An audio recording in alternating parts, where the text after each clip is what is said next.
ওই চলে কাজ যখন করি চলে, আর না করলে এখন অচল।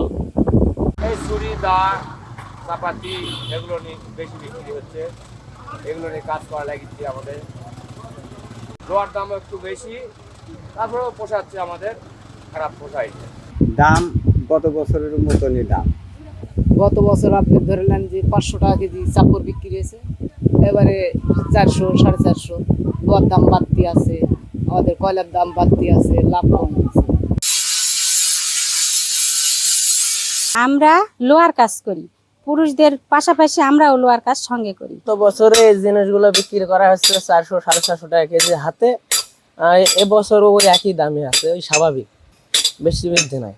একটা চাপড় গতবারে কত টাকা বিক্রি? একটা চাপড় মনে করেন কেজির উপরে বিক্রি হয়, তো ওই 400 750 টাকা কেজি। 1 কেজি ওই 400 750 দাম লাগে। আমার এই ব্যবসা হলো আজ 22-23 বছর থেকে ব্যবসা করি, কর্মকার আমি। এই ব্যবসা দিয়ে আমার সব কিছু মাস গেলে 50-60 হাজার টাকা ইনকাম হয়, সব কিছু।